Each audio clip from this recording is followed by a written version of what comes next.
Zaradi birokratskih ovir Slovenija ni zanimiva za tuje naložbenike. Znani rezultati poklicne mature. Sklenili 17. kmečki praznik v Prilozju.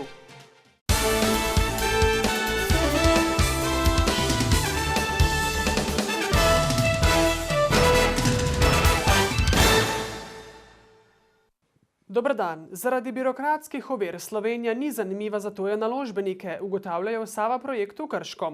Kot ena od vodilnih projektantsko-inženirskih družb ponujajo sodelovanje za pripravo boljše področne zakonodaje. Sicer bo brez novih naložb ob gradbeništvu propadla še vrsta odvisnih panog. Dobra zakonodaja mora naložbeniku omogočiti, da izve, če bo na določenem zemljišču lahko gradil še preden ga kupi.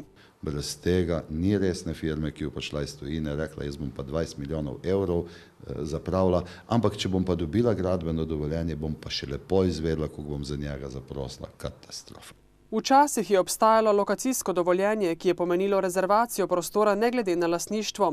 Zamenjal ga je dokument pridobivanje pogojev za gradnjo. Pristojni minister pa napoveduje, da bodo tudi to ukinili, kar kaže na nerazumevanje področja, pravi Žigante. Če bojo to razumeli, smo jim pripravljeni pomagati, smo pripravljeni prideti, zastonj, tudi iz združenja za inženiring, iz Sava projekta, od Kečjo. Boljša prostorska zakonodaja bo Slovenijo dvignila na lestvici konkurenčnosti. Brez novih naložb bo pozabljeno bogato panožno znanje. Po propadu velikih gradbincev v Sloveniji ni več niti enega izvajalca z referencami za gradnjo zahtevnih objektov, na primer načrtovanega mostu čez Savo v Krškem.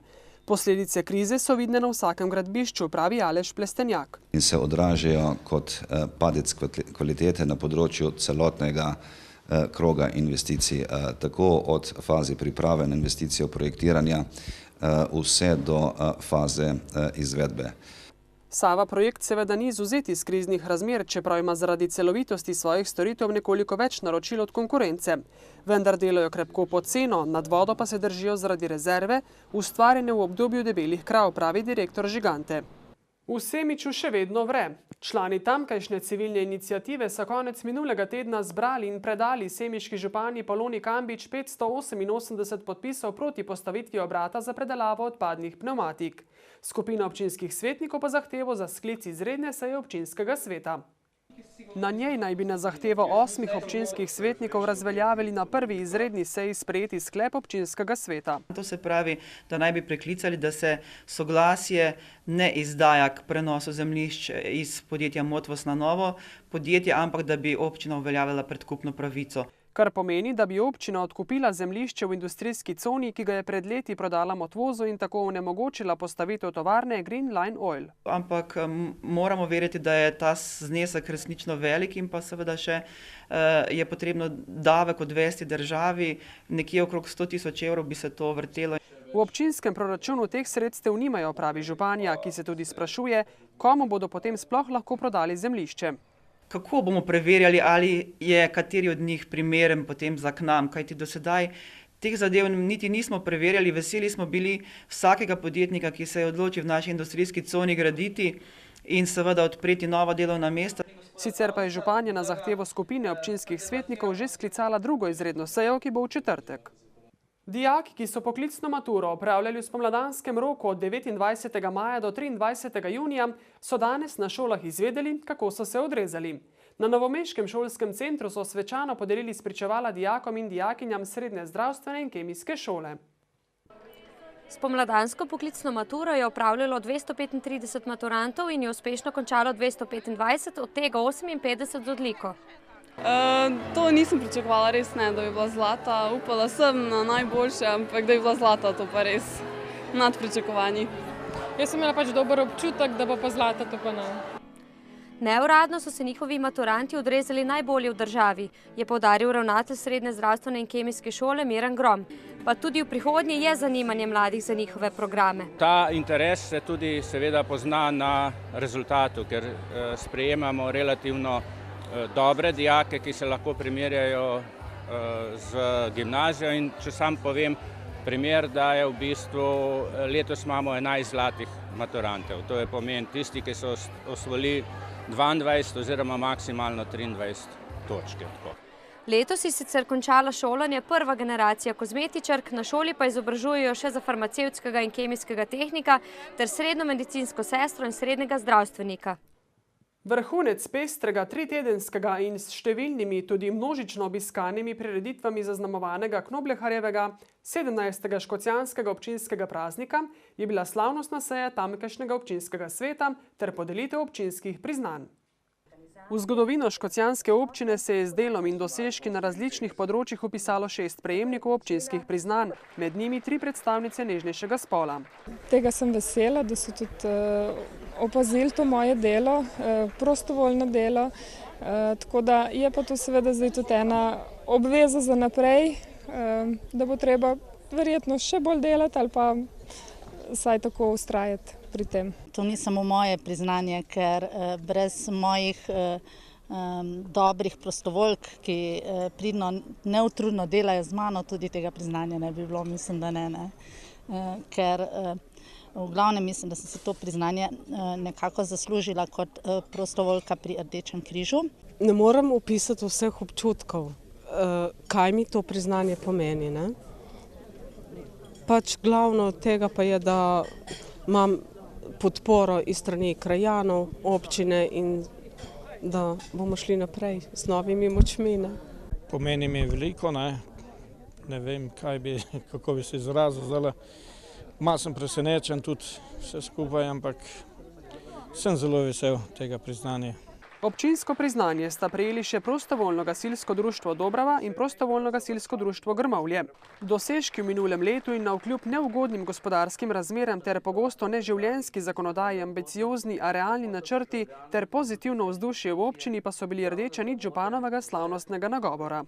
Res nekako začuti zadnje 2 leti ta pozitivna klima, ljudje radi pridejo na prireditve, radi pomagajo. Lahko rečem, da tudi, ko se peljejo investicije na terenu, ni nekih nasprotovanj, ni težav, za kar bi se res na tem mestu vsem občanom in občankam zahvalil za to konstruktivno, za to gledanje občine dolgoročno naprej. In če je bil kulturni program na slavnostni seji balzam za uho, pa je bila pravcata paša za oči in ne samo to, pod taktirko Janeza Turka, kuharja na tamkajšnji šoli, pripravljena in razkošno obložena pogostitvena miza. Metliška izpostava Kmetijsko-gozdarskega zavoda Novo mesto in Društvo podeželske mladine Metlika sta z namenom predstaviti stanje na področju kmetijstva v metliški občini že 17. leto zapored pripravila sklop prireditev z naslovom Kmečki praznik. Na sklepnem delu prireditve so na prilozju predstavili vse, kar je povezano s kmetijstvom, od sodobne kmetijske mehanizacije in starega orodja do izdelkov domače obrti ter sadjarskih, čebelarskih in kmetijskih pridelkov. Hkrati pa želimo, da pride tudi potrošnik, da spozna te kmetije, da vidi, kaj pridelujejo, kako pridelujejo, kakšna je to hrana in da se zaveda, da je naša hrana zdrava, kvalitetna. In vedno več kmetov išče svojo priložnost s pridelavo hrane za trg. Imamo še službe, nismo vsi doma, ker samo s kmetijstvom zaenkrat ne gre, ne? Bilo bi lažje, če bi ob sobotah v Metliki delovala tržnica, pravi Jeničeva. Morda bi ljudje pogosteje segali po zdravi domači hrani, če bi jim bila bolj dostopna. Ali bi mogoče treba še te potrošnike izobraziti, da je doma pridelana hrana vendarle boljša, pa mogoče tudi če je kak cent dražja. Kramaričeva prodaja svoje pridelke na črnomaljski tržnici. Klepčevi, ki se s pridelavo zelenjave ukvarjajo že več kot 20 let, pa vse prodaja kar doma. Ob tem ugotavljajo, da so ljudje vedno bolj osveščeni. Tako da mi ugotavljamo, da imamo zdaj, da se vsako leto kupci povečujejo in nekako iščejo domačo, posebno zelenjavo, pa tudi druge kmetijske artikle. Pridelava zdrave hrane za trg je gotovo tržna niša, ki v Beli krajini še ni dovolj izkoriščena, se pa vedno več kmetov odloča za to dejavnost. Kmetije se razvijajo, so lahko enakovredne vsem ostalim kmetijam in marsikdaj bi morali iti po belokrajskih kmetijah, ker so res se v zadnjih letih izredno razvijajo tudi za tržne namene. Sedaj že tradicionalnim prižigom Oglarske kope v Srednjem Lipovcu so odprli Trške dneve, ki vsako leto obeležijo praznik občine Žužemberk. Kopa, ki jo je sicer 5 oglarjev pripravljalo kar nekaj časa, je zgrajena iz 25 kubičnih metrov drv. 14 dni bomo čakali, da bo skuhana, mislim, vsak dan, vsake 4 ure bo en dežuren, tako da bomo dežurali, na vsake 4 ure se bomo nekaj umejala. Mora biti pa en skus, drugače se kopa lahko užge. Kope so uporabljali največ za železarno na dvor, ki je bila Fužina, potem kovači so uporabljali kope. V gostinstvu tudi se uporablja veliko oglja in še na zdravstvene namene, pa za čistilce pa take stvari. Iz Lipovca pa je tudi eden najstarejših še živečih oglarjev pri nas. Bil sem že večkrat pri kopu od mladih let in pa smo pa tudi, ko sem po poklicu kovač, in smo za svojo uporabo vsak let ali pa na 2 let sami skuhali. Narava je nekaj posebnega in da ljudi pripeljemo v naravo, mora biti nek medij. In oglarska kopa je nedvomno tak medij, ki združuje ljudi. In oglarji so dobri ljudje, kar lahko vidimo povsod po Sloveniji. Tudi letos na prireditvah v sklopu občinskega praznika pričakujejo veliko obiskovalcev. Verjamem, da tako veselo, kot je danes, naj bi bilo tudi seveda ob vseh prireditvah. Kar veliko bo seveda otvoritev novih projektov in nazadnje seveda tudi veliko druženja. Sicer pa je danes v Sloveniji prek 100 oglarjev, čez leto pa se v različnih krajih pri nas še vedno prižge več kot 20 kop. Že 16. pa so se na Gorjancih, natančneje na Miklavžu, zbrali sodelavci vseh podjetij znotraj skupine TPV. Prišli so sodelavci iz različnih koncev Slovenije in tujine. Pa mi tradicionalno, Odkar smo v TPV družini, se pravi zadnjih 5 let, prihajamo sem iz Kragujevca, ker je ambient res čudovit. Ambient je definitivno predivan. To je en dogodek, kjer lahko vse sodelavce, ki jih nimamo priložnost med letom videti, spoznamo na novo, določene, stare vidimo in se imamo na koncu tudi fajn. TPV-ju precej delamo dan za dnem, delamo sobote.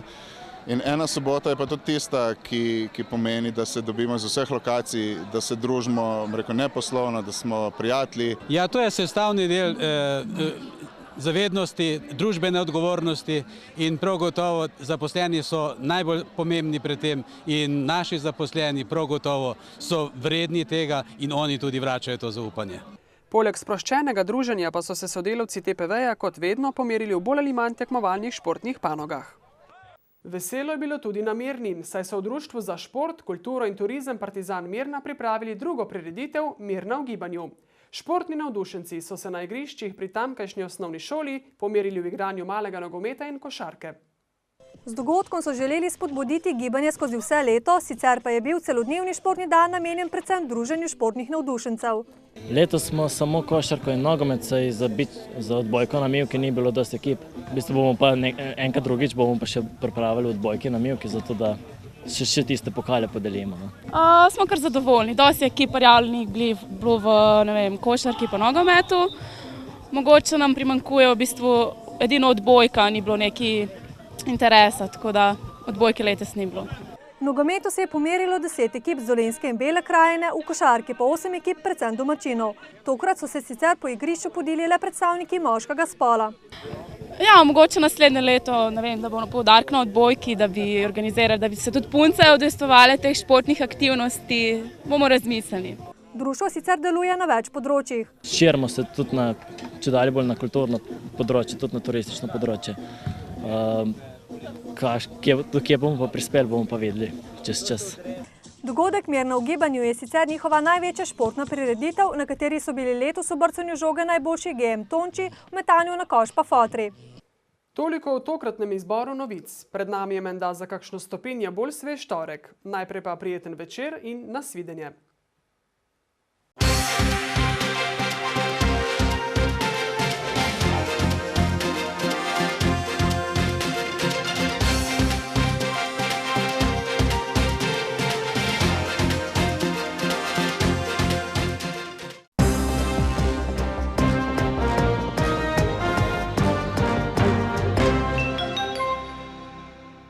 Jutri bo delno jasno s spremenljivo oblačnostjo. Predvsem sredi dneva in popoldne se bodo pojavljale krajevne plohe in nevihte.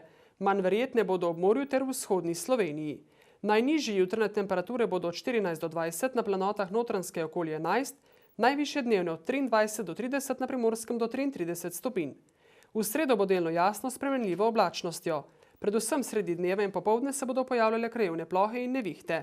Manj pogoste bodo v južnih krajih in ob morju. V četrtek bo še bolj oblačno. Občasno bodo krajevne padavine, deloma plohe. Še malo hladneje bo.